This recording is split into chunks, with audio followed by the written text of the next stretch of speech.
അതായത് ഈ തൃശ്ശൂർ പൂരം അലങ്കോലപ്പെട്ട ആ വിഷയത്തിൽ എന്നോട് ചോദിക്കാനുള്ള ചോദ്യങ്ങളും എനിക്ക് പറയാനുള്ള കാര്യങ്ങളും പറയാൻ വേണ്ടിയുള്ള അവസരമാണ് ഇന്ന് ഉണ്ടായത്.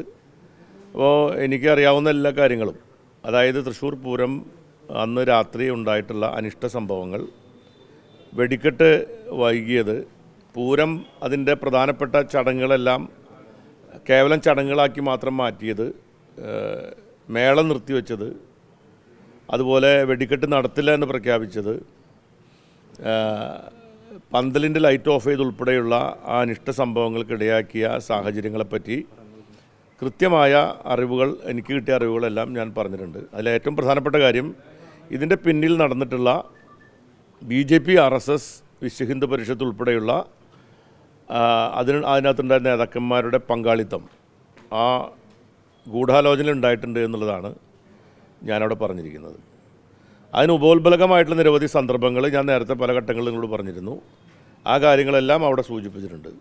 മറ്റൊന്ന്, ഈ പൂരത്തിൻ്റെ ഈ പറഞ്ഞ സംഭവങ്ങളുണ്ടായപ്പോൾ അതുമായി ബന്ധപ്പെട്ട CCTV ദൃശ്യങ്ങൾ തരണം എന്നാവശ്യപ്പെട്ടുകൊണ്ട് വിവരാവകാശ കമ്മീഷൻ്റെ വിവരാവകാശം അനുസരിച്ച് അപേക്ഷ കൊടുത്തപ്പോൾ പോലീസ് പറഞ്ഞത് അത്തരം ദൃശ്യങ്ങളൊന്നും പരസ്യപ്പെടുത്താൻ കഴിയില്ല എന്നുള്ളതാണ്.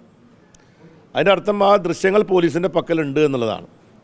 ഞാൻ ആവശ്യപ്പെട്ടിരിക്കുന്നൊരു കാര്യം, ഈ ശ്രീമൂലസ്ഥാനത്തും അതുപോലെ സുരേഷ് ഗോപി സ്ഥാനാർത്ഥി എന്ന നിലയിൽ ആംബുലൻസിൽ കയറുമ്പോഴും അതിനു മുമ്പ് വെടിക്കെട്ടല്ല പൂരം അലങ്കോലപ്പെട്ട സന്ദർഭത്തിലും ആ ലാത്തി ചാർജ് ഉണ്ടായപ്പോഴും അവിടെ ഇങ്ങനെയുള്ള പ്രഖ്യാപനങ്ങൾ ആര് നടത്തി? ആ സംഭവ സ്ഥലത്ത് അവിടെ നടന്നിരിക്കുന്ന സംഭവം നടക്കുമ്പോൾ അവിടെ ഉണ്ടായിരുന്ന ആരുടെയൊക്കെ സാന്നിധ്യം ഉണ്ടായിരുന്നു? RSS നേതാക്കന്മാരുടെ സാന്നിധ്യം ഉണ്ടായിരുന്നോ? ഉൾപ്പെടെയുള്ള കാര്യങ്ങൾ അറിയണമെങ്കിൽ ആ CCTV ദൃശ്യങ്ങൾ പോലീസ് പുറത്തുവിടണം. അതിൽ പടിഞ്ഞാറൻ നടയിലൂടെ RSSൻ്റെയും BJPയുടെ നേതാക്കന്മാർ നടത്തിയ ജാഥ, ആ ജാഥ എന്തിനുള്ളതായിരുന്നു?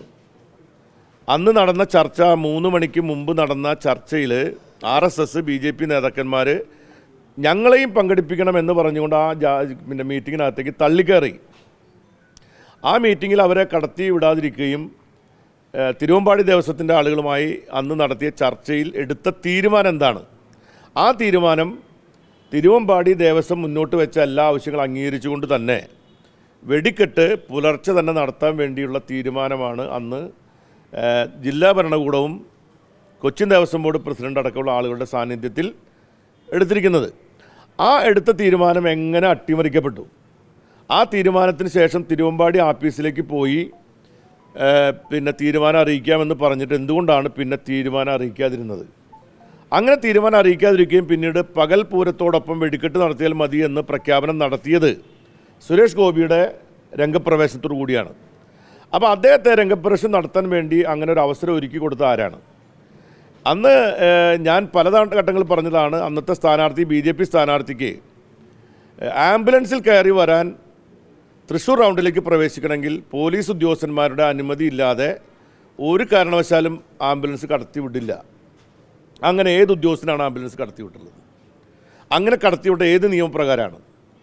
ഒരു സ്ഥാനാർത്ഥിക്ക് വേണ്ടി, ഒരു രാഷ്ട്രീയ നേതാവിന് വേണ്ടി ആംബുലൻസിൽ ഒരു ഇൻസിഡൻ്റ് ആയിരിക്കുന്ന ഒരു പ്രശ്നം ഉണ്ടായിരിക്കുന്ന സ്ഥലത്തേക്ക് സഞ്ചരിക്കാൻ വേണ്ടി ആളുകൾക്കും മറ്റെല്ലാ വാഹനങ്ങൾക്കും വിലക്കുള്ള ആ പ്രദേശത്തു കൂടി എല്ലാ ബാരിക്കേഡും മാറ്റിക്കൊടുത്ത് ഇങ്ങനെ ഒരു അനുവാദം കൊടുത്ത ആരാണ്?